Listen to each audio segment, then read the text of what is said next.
அனைவருக்கும் வணக்கம்.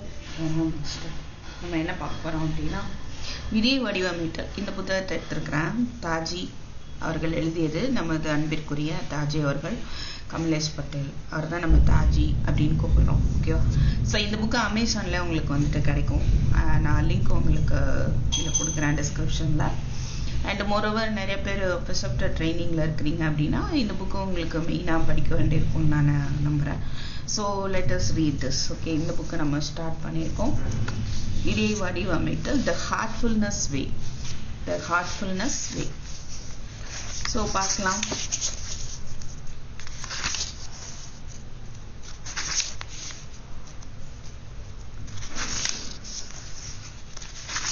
Let us see.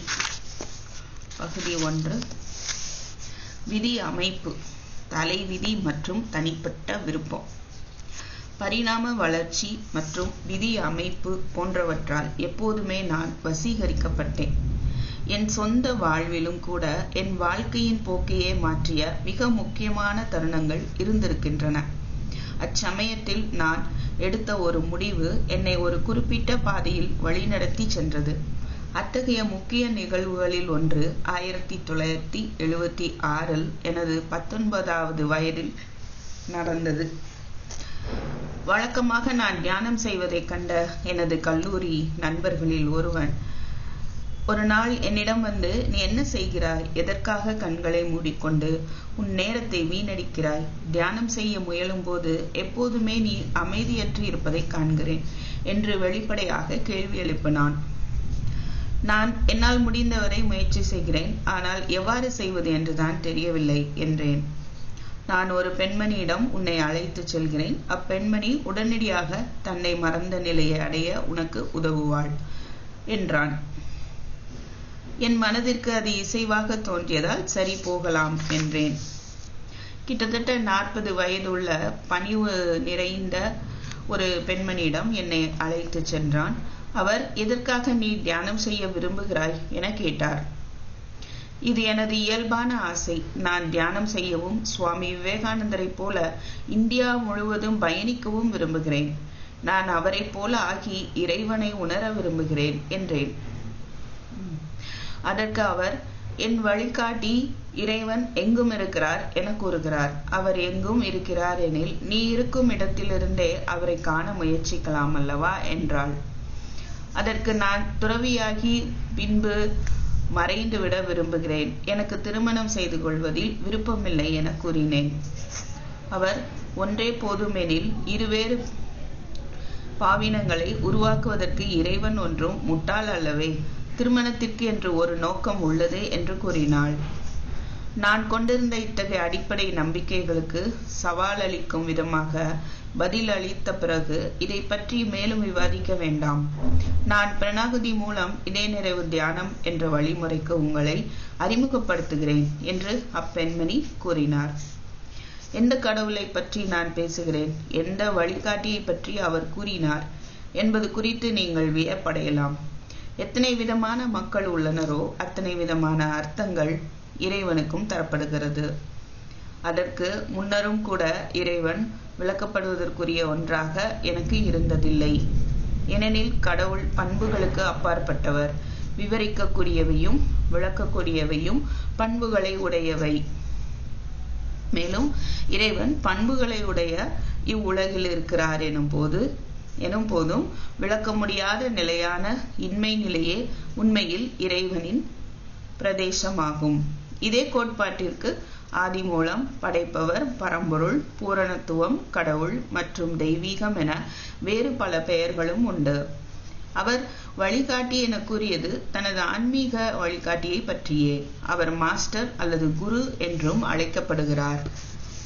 மற்ற துறைகளில் மாணவர்களுக்கு கற்பிக்கும் ஒரு நல்ல ஆசிரியரை போன்றே இவரும் ஒரு ஆன்மீக மாணவனுக்கு உறுதுணையாக இருந்து வழிகாட்டும் ஒரு ஆசிரியர் ஆவார்.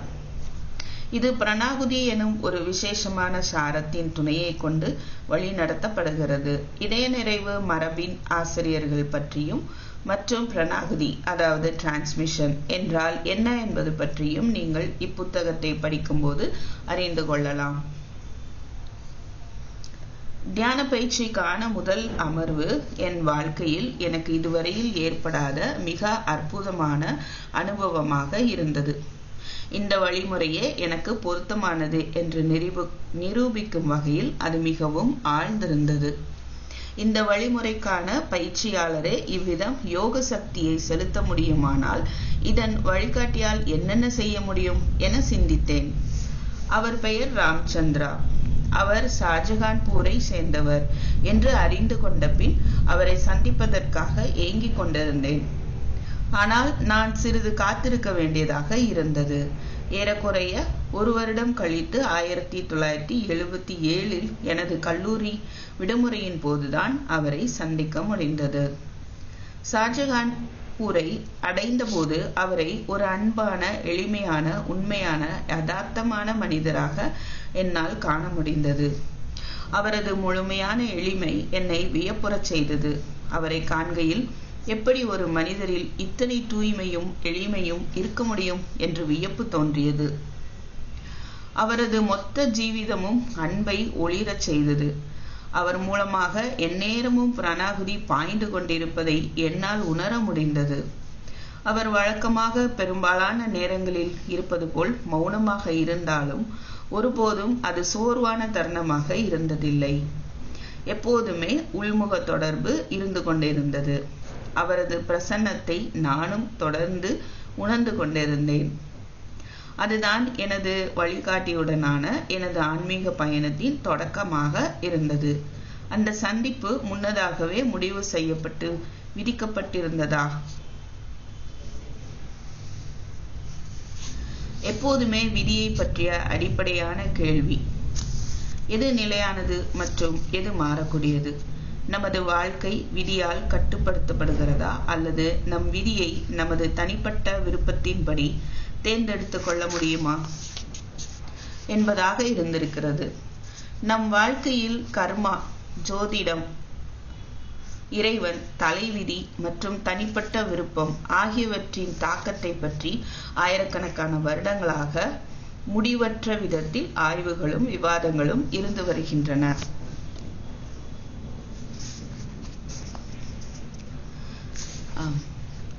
சிலர் தலைவிதியை நம்புகிறார்கள். வேறு சிலர் தனிப்பட்ட விருப்பமும் தேர்ந்தெடுப்பதில் சுதந்திரமும் நமது பிறப்புரிமை என்று நினைக்கிறார்கள். பெரும்பாலானோர் தனிப்பட்ட விருப்பத்தையோ தலைவிதியையோ ஏதேனும் ஒன்றை முழுமையாக அல்லாமல் இவ்விரண்டையும் கலந்து ஏற்றுக்கொள்கிறார்கள். இந்த இருவேறு மாறுபட்ட கண்ணோட்டங்களுக்கு இடைப்பட்ட ஏதோ ஒரு நிலையில் வாழ்க்கை வாழப்படுகிறது. இது மரபியலை போன்றதாகும். மரபணு தொகுதியின்படி ஒரு நிர்ணயிக்கப்பட்ட மரபியல் அமைப்பும் இருக்கும். அதே நேரம் மரபணுவை மாற்றி அமைக்கக்கூடிய வெளிப்புற மூலக்கூறுகளின் தாக்கமும் இருக்கும். அடிப்படையான மரபணு அமைப்பு நிலையானது. ஆனால் நமது சூழ்நிலை, எண்ணங்கள் மற்றும் உணர்ச்சிகள் ஆகிய அனைத்தின் தாக்கத்தின்படியும் நமது மரபணுக்கள் அவ்வப்போது மாறி மாறி நம்மை வெளிப்படுத்தி கொள்கின்றன. விதி அமைப்பை போலவே மரபியல் அமைப்பும் நிலையானதாகவும் மற்றும் மாற்றப்படத்தக்கதாகவும் இருக்கிறது. இவ்வாறு இல்லையெனில் பரிணாம வளர்ச்சி என்பது இருக்காது. இந்த புத்தகத்தில் விதியை பற்றி நான் கற்றுக்கொண்டதை பற்றியும் நமது நம்பிக்கைகள் எவ்வாறு நம் வாழ்வில் தலைவிதி மற்றும் தனிப்பட்ட விருப்பம் தொடர்பான முக்கியத்துவத்தை தீர்மானிக்கின்றன என்பது பற்றியும் உங்களுடன் பகிர்ந்து கொள்கிறேன். சில எளிமையான இதய நிறைவு பயிற்சிகளையும் நம் விதியை மாற்றியமைக்க உதவக்கூடிய வாழ்க்கை முறை மாற்றங்களையும் உங்களுடன் பகிர்ந்து கொள்கிறேன். இன்று நாம் என்ன செய்கிறோமோ அது நம் எதிர்காலத்தை தீர்மானிக்கிறது. நாம் கடந்த காலத்தில் செய்தது எதுவோ அது ஏற்கனவே நமது நிகழ்காலத்தை நிர்ணயித்து விட்டது. இவ்வாறுதான் நாம் விதியை வடிவமைக்கிறோம். நாம் ஒவ்வொருவரும் காலம் மற்றும் இடம் என்னும் பரிமாணத்தில் வாழ்கிறோம். இந்த பரிமாணத்தில் நமது சக்தி காலத்தில் பதிவுகளை ஏற்படுத்திக் கொள்வதன் மூலம் தொடர்ந்து நமது அடையாளத்தை பதித்து கொண்டிருக்கிறோம். இவ்வாறு நாம் ஒரே வகையான தன்மைகளின் தொகுப்பாக விளங்கும் ஒரு தனித்துவத்தை, தனிமனித பண்பை, அதாவது ஒரு தனிப்பட்ட ஒழுக்கம் அல்லது நமது எதிர்கால கர்மாவிற்கான செயல் திட்டத்தை நமக்காக உருவாக்கி கொள்கிறோம். கரும்பலகையை துடைப்பது போல சுத்தமாக அந்த பதிவுகளை நாம் நீக்க முடிந்தால் கர்ம வினைகள் என்னும் செயல் திட்டம் அழிக்கப்பட்டுவிடும். அதனால் நம் வரையறைகள் நீங்கி எதிர்கால விதி அமைப்பிற்கான சாத்தியக்கூறுகள் விரிவடையும். அத்தகைய பதிவுகளை எளிதில் நீக்கி அதன் மூலம் சக்தி களத்தை தூய்மைப்படுத்தி நமது இயல்புகளையும் கர்மாவையும் மாற்ற முடியும் என்பது ஒரு நற்செய்தியாகும். இப்புத்தகம் முழுவதிலும் இது எவ்வாறு செய்யப்படுகிறது என்பதை கண்டறிவோம். மேலும் பதிவுகளை நீக்குவது நமது வாழ்க்கையை எவ்வாறு முற்றிலும் மாற்றுகிறது என்பதையும் புரிந்து கொள்வோம்.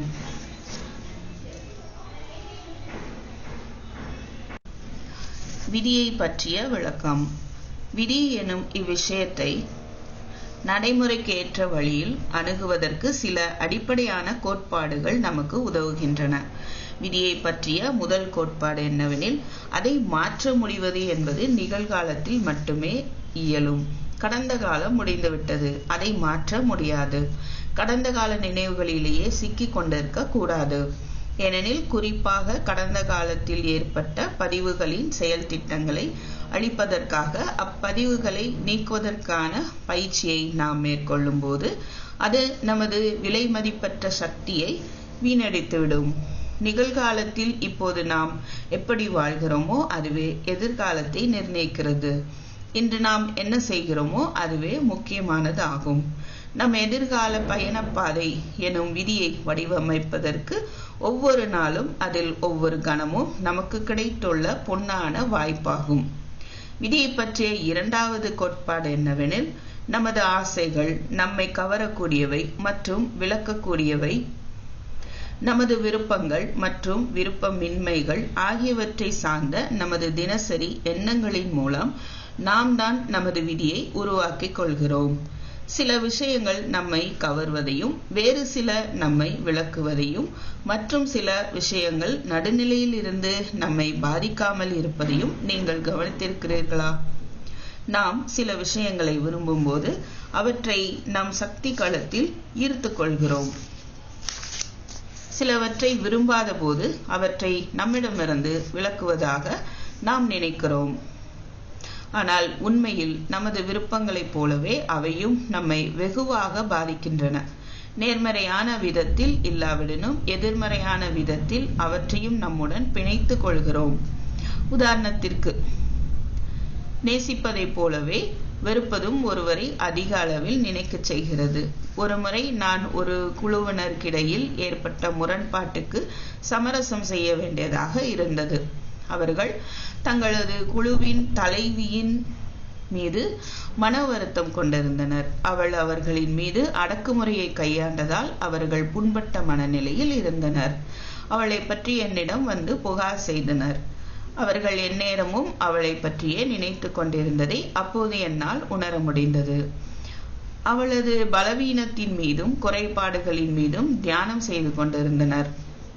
அவர்கள் நாம் செய்து கொண்டிருப்பதை உணர்ந்ததும் தங்களது அணுகுமுறையை முழுவதுமாக மாற்றிக்கொண்டனர். அதன் பின்னர் விஷயம் சுமூகமான நிலையை அடைய ஆரம்பித்தது. பல நேரங்களிலும் விருப்பம் மற்றும் விருப்பமின்மை என்னும் செயல்பாட்டில் அதை பற்றிய விழிப்புணர்வு நமக்கு இல்லாத போது கூட நமது எண்ணங்கள் மும்முரமாக ஈடுபடுகின்றன.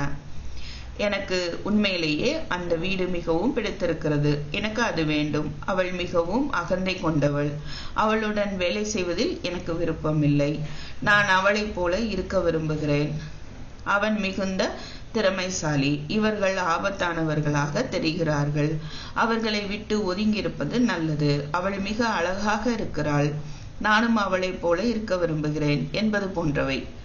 நமக்கு விருப்பமோ விருப்பமின்மையோ ஏற்படும் தருணங்களில் அவற்றிற்கு எதிர் செயலாற்ற நம்மை அனுமதிப்பதன் மூலம் தொடர்ந்து நம் மனதில் பதிவுகளை ஏற்படுத்திக் கொள்கிறோம்.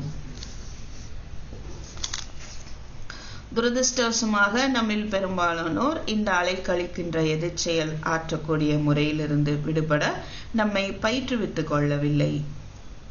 இலையுதிர் காலத்தில் மரத்திலிருந்து உதிரும் இலைகள் காற்றடித்த திசையெல்லாம் பறந்து செல்வதைப் போல நாமும் எந்த திசையில் செல்வது என்று தெரியாமல் அல்லது எந்த உயர்ந்த நோக்கமும் இல்லாமல் இழுத்துச் செல்லப்படும் திசைகளில் செல்கிறோம்.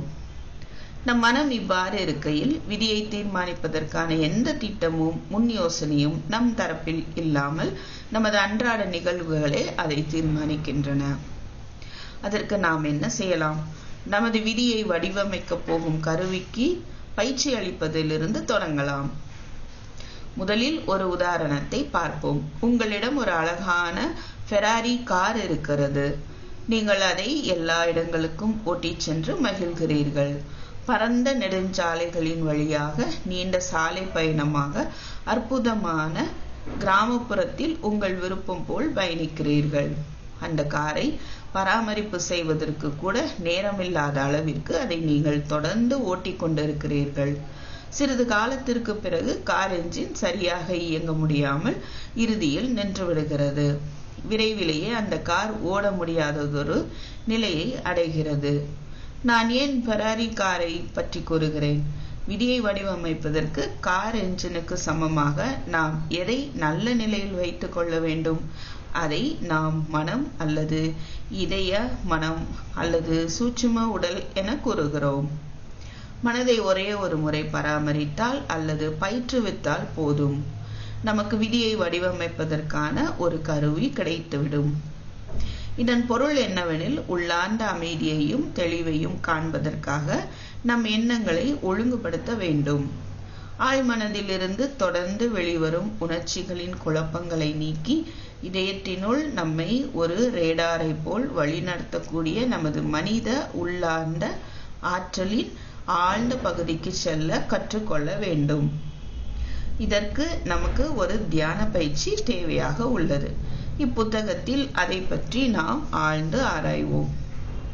நான் இப்போது இருக்கும் நிலையில் மகிழ்ச்சியுடன் தான் இருக்கிறேன். நான் ஏன் மாற வேண்டும்? எனது விதி அமைப்பில் இப்போதுள்ள நிலையில் என்ன தவறு இருக்கிறது என்று நீங்கள் கேட்கலாம். அது உங்கள் விருப்பம். நீங்கள் மகிழ்ச்சியுடன் இருந்தால் நீங்கள் எதையும் மாற்றிக்கொள்ள விரும்பாதிருக்கலாம். ஆனால் உண்மையில் நீங்கள் பரிபூர்ண மகிழ்ச்சியுடன் இருக்கிறீர்களா?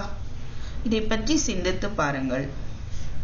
நீங்கள் உங்களை சுற்றியும் உங்களுக்குள் ஆழ்ந்து சென்று பொதுவாக நமது மகிழ்ச்சி வெளிப்புறமான பொருட்களையும் அல்லது சூழ்நிலைகளையும் சார்ந்திருக்கிறது என்பதை காண்பீர்கள்.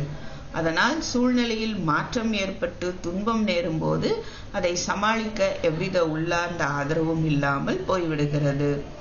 இது இயங்காமல் நின்றுவிட்ட காருடன் சாலையோரம் உதவியின்றி தனித்து விடப்பட்ட ஃபெராரி காரின் ஓட்டுநரின் நிலையை போன்றது. என்ன நடந்தாலும் மகிழ்ச்சியுடன் இருப்பதற்கு உங்களை பயிற்றுவித்துக் கொள்வதே புத்திசாலித்தனம். வேறொரு விதத்தில் சிந்தித்து பாருங்கள்.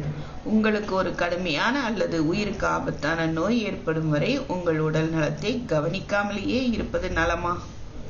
அதேபோல் உங்கள் மனம் அமைதி இழந்து ஒடிந்து போகும் வரை அதை கவனிக்காமல் ஏன் காத்திருக்க வேண்டும்? அதை ஃபெராரி காரை போல அருமையான நிலையில் ஏன் வைத்திருக்க கூடாது?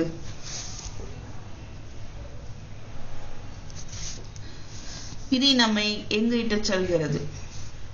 விதி என்பது நாம் எங்கோ அல்லது எதை நோக்கியோ சென்று கொண்டிருக்கிறோம் என்பதை குறிக்கிறது.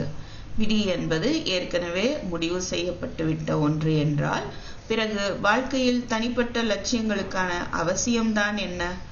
ஆனால் நம் விதியை நாம் தான் வடிவமைக்கிறோம் என்பதை நாம் நம்பினால் நமது லட்சியத்துடன் அதற்கான ஒரு பாதையை அமைத்துக் கொள்வோம். மேலும் வாழ்க்கையில் நாம் விரும்புவது என்ன? சமுதாயத்தின் அனைத்து தரப்பினரும் அனைத்து கலாச்சாரத்தை சார்ந்த மக்களும் இதற்கு சொல்லக்கூடிய பொதுவான பதில் என்னவெனில் மகிழ்ச்சி, மனநிறைவு மற்றும் அன்பு என்பதுதான். மேலும் அஷ்டவக்ர கீதை மற்றும் பைபிள் போன்ற சில உன்னதமான நூல்களில் அக்கால மகான்கள் என்ன கூறியுள்ளனர்? அஷ்டவக்ரர் ஜனகரிடம் மன்னிப்பு, எளிமை, பரிவு, மனநிறைவு மற்றும் சத்தியத்தை கடைபிடித்தால் அதன் முக்கிய பலனாக மகிழ்ச்சியும் அன்பும் வெளிப்படும் என்று கூறினார். பைபிளிலும் இயேசுநாதரின் போதனைகள் இத்தகைய கோட்பாடுகளையே அடிப்படையாக கொண்டுள்ளன.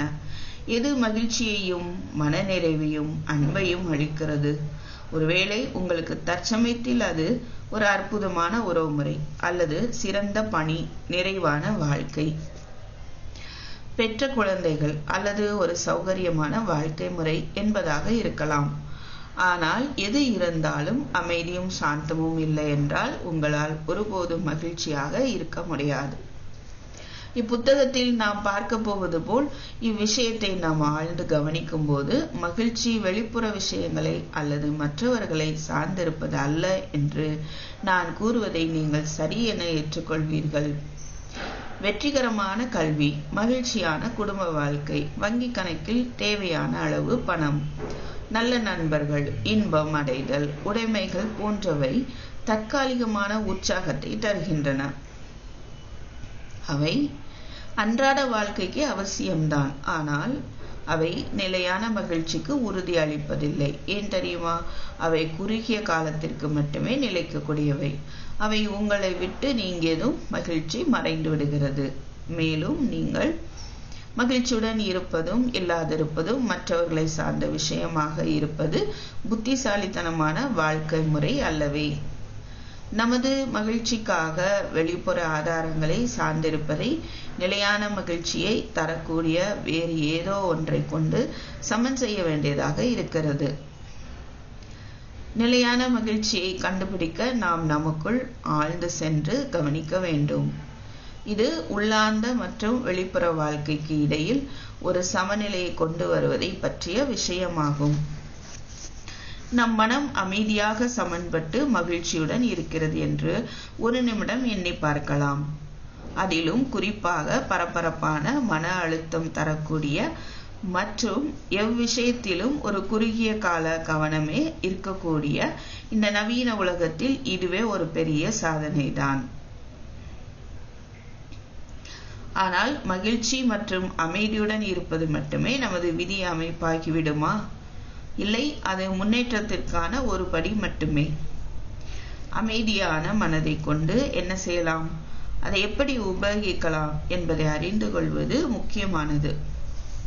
நாம் என்ன செய்கிறோமோ அதில் மேம்பட்டு நமது சாத்தியங்களை விரிவுபடுத்தும் விதத்தில் நமது சுய முன்னேற்றத்திற்காக பாடுபடுகிறோம். மனிதர்கள் எப்போதுமே இதை செய்து வந்திருக்கிறார்கள். நமது குறிக்கோள்களை அடையும் பொருட்டு போராட்டங்களுக்கும் அசௌகரியங்களுக்கும் உட்பட தயாராக இருந்திருக்கிறார்கள்.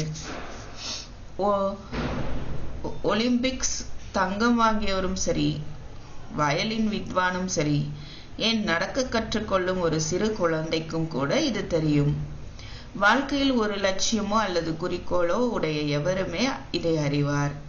நாம் விரும்பும் ஏதோ ஒன்றிற்காக போராடுகிறோம். மனநிறைவு என்பது நமக்கு போதுமானதாக இல்லை.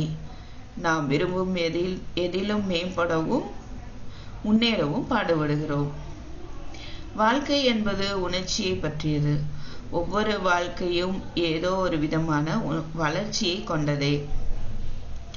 அது விவேகத்தை, திறமைகளை மற்றும் மனப்பாங்குகளை வளர்த்து கொள்வதாக இருக்கலாம். புதிதாக ஒன்றை உருவாக்குதலும் கண்டுபிடிப்புகளும் கூட வளர்ச்சிதான். தோல்வியும் போராட்டமும் உள்ள வாழ்க்கையும் நமக்கு நிறைய பாடங்களை கற்றுக் கொடுத்து எதிர்கால வாழ்க்கைக்கு வழிவகுக்கிறது, எதிர்கால வளர்ச்சிக்கு வழிவகுக்கிறது. நாம் முன்னரே எதையும் அனுமானிக்க முடியாது.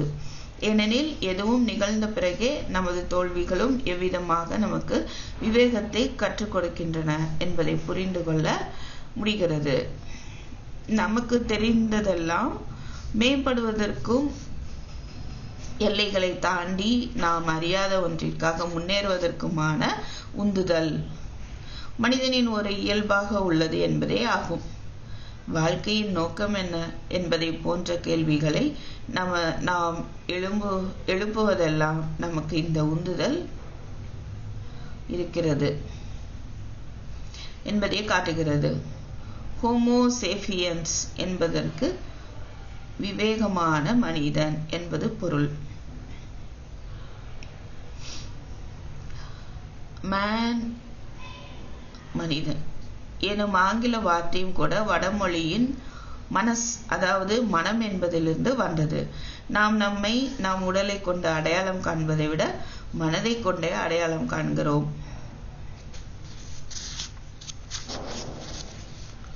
உங்கள் முகம் சரியாக இல்லையே, உங்களுக்கு என்ன ஆயிற்று என்று எவராவது கேட்டால் அது உங்கள் மனதை பயன்படுத்தலாம். ஆனால் உங்களுக்கு பைத்தியமா அல்லது நீங்கள் ஒரு முட்டாள் என்று கூறினால் அது உங்களை இன்னும் அதிகமாக புண்படுத்தும். மனநலத்தை பற்றி அவமதிப்பதாக கூறுவது நம் அகங்காரத்தை பாதிக்கிறது. அதனால்தான் உடல் சார்ந்த நோயை விட மனநல பாதிப்பு என்பது ஒரு அவமானத்திற்குரிய விஷயமாக இருக்கிறது.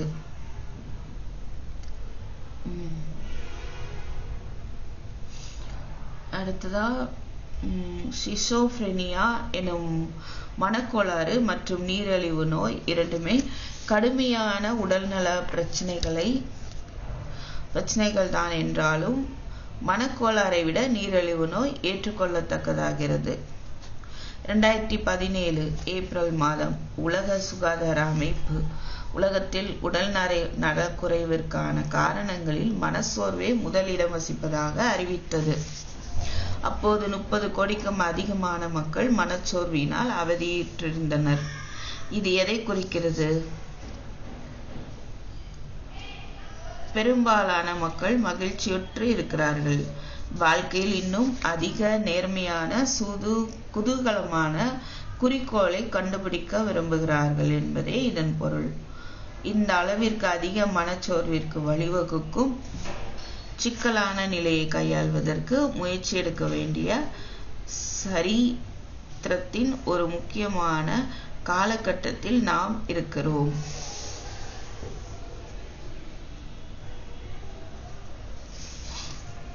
நமது சூழ்நிலையை ஆராய்ந்து பார்த்தால் ஒரு பக்கம் நாம் செல்வம், சொத்து, இன்பம், திருப்தி மற்றும் வெற்றி ஆகியவற்றிற்கான ஆசைகளால் இழுக்கப்படுகிறோம்.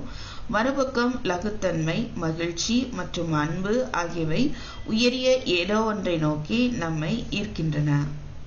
உண்மையில் உயர்ந்த லட்சியத்திற்கான இந்த உந்துதலே நமது பெரும்பாலான நடத்தையை இயக்குவிக்கிறது. உதாரணத்திற்கு, அன்பு ஏன் நமக்கு மிக முக்கியமான விஷயமாக இருக்கிறது என்பதை பார்ப்போம். காதலிக்கும் ஒருவரின் நடையில் ஒரு துள்ளம் இருக்கின்றது. ஒரு துள்ளல் இருக்கிறது. ஒரு சிறு குழந்தைக்கு ஊட்டமிக்க உணவை போன்றே தாயின் அன்பும் அவசியமாகிறது. தாத்தா பாட்டிக்கும் பேர குழந்தைக்கும் இடையில் உள்ள அன்பு காண்பதற்கு மிகவும் அழகான விஷயங்களில் ஒன்றாக இருக்கிறது. நாம் வாழ்க்கைக்கு ஒரு அர்த்தத்தையும் குறிக்கோளையும் தேடுகிறோம். அன்பையும் உள்ளார்ந்த மகிழ்ச்சியையும் தேடுகிறோம். இதை நாம் அன்றாட செயல்முறைகள் பலவற்றிலும் காணலாம். இதற்கு உதாரணம் கூறுவதனால் இயல்பான வழியிலோ அல்லது இயற்கைக்கு மாறான விதத்திலோ நாம் இவ்வுலக வாழ்க்கையிலிருந்து தப்பிக்க ஏன் விரும்புகிறோம்? குழந்தைகள் உலகத்தை ஏன் ஒரு வியப்பான உணர்வுடன் காண்கிறார்கள்? பெரியவர்கள் ஏன் பகல் கனவு காண விரும்புகிறார்கள்? இவை எல்லாமே நம் மானிட வாழ்க்கையின் ஒரு பகுதியான ஆன்மீக பரிமாணம் எனும் நம் ஜீவிதத்தின் வேறொரு மட்டத்துடன் உள்ளார்ந்த தொடர்பு ஏற்படுவதற்கான தேடலின் அடையாளமாகும். விதி அமைப்பிற்கான பரந்த கண்ணோட்டத்திலும், அதாவது இந்த வாழ்க்கையிலும் மற்றும் இவ்வாழ்க்கைக்கு அப்பால் உள்ள நிலைக்கும் கூட இது முக்கியமானதாகிறது. ஆனால் நம் எதிர்காலத்தை நம்மால் எந்த அளவிற்கு மாற்ற முடியும்? அது ஏற்கனவே திட்டமிடப்பட்ட விஷயம்தானா, அல்லது நம்மால் நம் வாழ்க்கைக்கு வழி ஏற்படுத்த முடியுமா? தொடர்ந்து நம்ம அடுத்த வீடியோவில் சந்திக்கலாம். ஓகேங்களா? நாம் மீண்டும் சந்திப்போம். நன்றி, வணக்கம்.